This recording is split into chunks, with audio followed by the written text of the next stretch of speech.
নমস্কার বন্ধুরা, আমি তনুশ্রী। আমার চ্যানেলে আপনাদেরকে স্বাগত। বন্ধুরা, পালং শাকের রেসিপি আপনারা বিভিন্নভাবে বানিয়ে খেয়েছেন, তাই আজকে আমি নতুন স্টাইলে নতুন স্বাদে পালং শাকের রেসিপি আপনাদের সাথে শেয়ার করব, যেটা খেতে দুর্দান্ত লাগবে।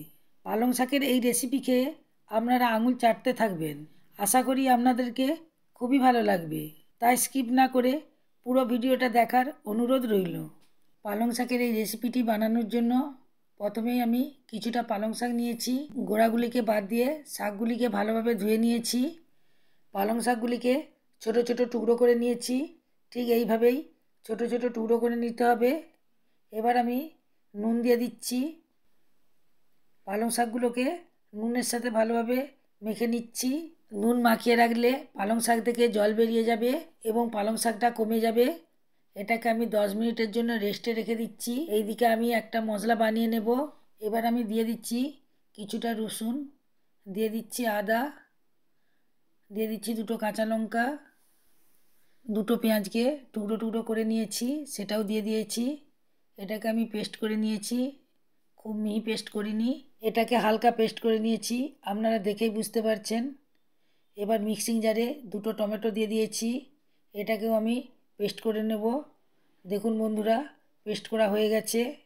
বন্ধুরা, এদিকে দেখুন নুন মাখানোর ফলে শাকটা অনেকটাই কমে গেছে। এবার আমি কিছুটা শাক নিয়ে হাতের মধ্যে এইভাবে চিপে চিপে তুলে দেবো।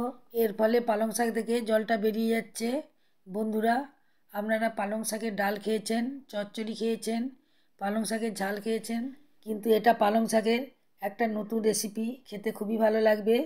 এইভাবে আমি সব শাকগুলিকে জল চিপে তুলে নিয়েছি। দেখুন আমার কতখানি জল বেরিয়েছে। এই জলটা আমি ফেলাবো না, কারণ এই জলের মধ্যে প্রচুর ভিটামিন আছে। জলটা আমি এই রেসিপিতেই ব্যবহার করব, সেটা আপনাদেরকে পরে দেখাবো।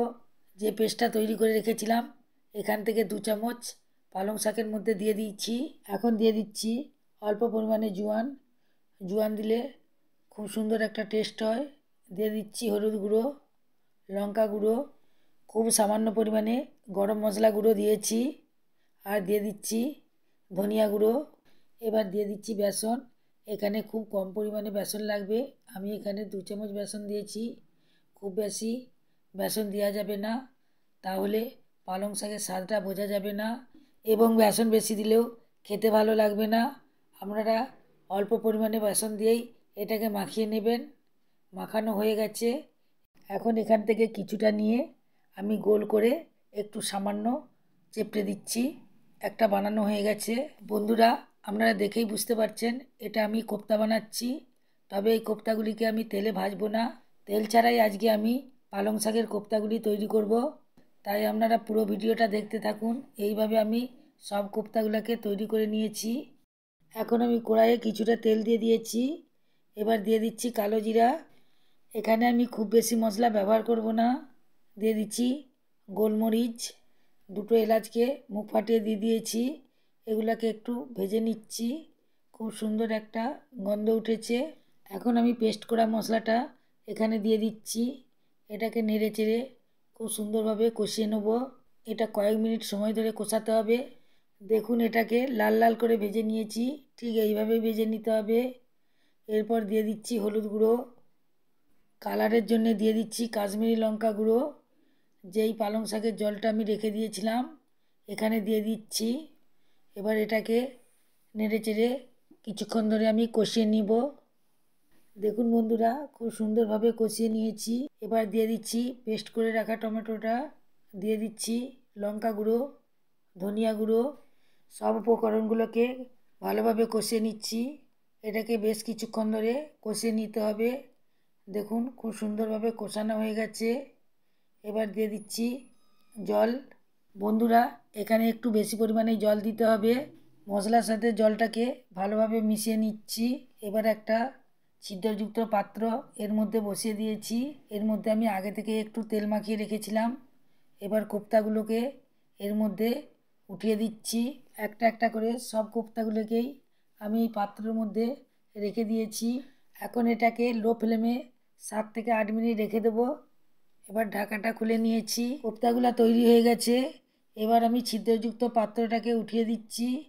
দেখুন এদিকেও মশলাটা খুব সুন্দরভাবে কুক হয়ে গেছে। এবার দিয়ে দিচ্ছি গরম মশলা গুঁড়ো আর কসুরি মেথি। এবার এটাকে আমি ভালোভাবে একটু রান্না করে নিচ্ছি। বন্ধুরা, আপনারা দেখেই বুঝতে পারছেন গ্রেভিটা কত সুন্দর হয়েছে, কত সুন্দরভাবে কষানো হয়েছে। আমি এখানে খুব সামান্য পরিমাণে জল দিয়েছি। আপনারা যদি গ্রেভিটা বেশি খেতে চান তাহলে জলের পরিমাণটা বাড়িয়ে দেবেন। দেখুন কোপ্তাগুলো কত সুন্দরভাবে সেদ্ধ হয়ে গেছে, খুব সুন্দরভাবে উঠে যাচ্ছে। এইভাবে আমি সব কোপ্তাগুলোকে উঠিয়ে নিচ্ছি। গ্রেভিটা ফুটতে শুরু করেছে। এইবার আমি কোপ্তাগুলো এর মধ্যে দিয়ে দিচ্ছি। একটা একটা করে সব কোপ্তাগুলি এর মধ্যে দিয়ে দিয়েছি। বন্ধুরা, আশা করি আজকের রেসিপি আপনাদেরকে ভালো লাগছে, তাহলে অবশ্যই লাইক দিয়ে দেবেন। বন্ধুরা, এখন এটাকে ঢাকা দিয়ে 5 মিনিট রান্না করে নেব। 5 মিনিট হয়ে গেছে, ঢাকাটা খুলে দিচ্ছি। দেখুন বন্ধুরা, দেখতে কত সুন্দর লাগছে। পালং শাকের কোপ্তাটা সম্পূর্ণ রেডি হয়ে গেছে। দেখুন কোপ্তাটা কত সুন্দর লোভনীয় লাগছে, কত সুন্দর কালার এসেছে। আপনারা তো পালং শাকের চচ্চড়ি, ডাল, পালং শাকের ঝাল অনেক কিছু বানিয়ে খেয়েছেন। একবার এইটা ট্রাই করে দেখুন, আপনাদেরকে খেতে খুবই ভালো লাগবে। গরম গরম ভাতের সাথে এটা পুরোপুরি জমে যাবে। এছাড়াও রুটি পরোটার সাথে খেতেও এটা খুবই ভালো লাগবে। বন্ধুরা, এই কোপ্তাটি খুবই নরম হয়, খেতে দারুণ লাগে।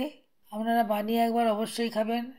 আশা করি আজকের রেসিপি আপনাদেরকে খুবই ভালো লেগেছে, তাহলে লাইক দিতে ভুলবেন না। এই রকম নতুন নতুন রেসিপি পেতে আমার চ্যানেলকে অবশ্যই সাবস্ক্রাইব করবেন এবং বন্ধুদের মধ্যে প্রচুর প্রচুর শেয়ার করবেন।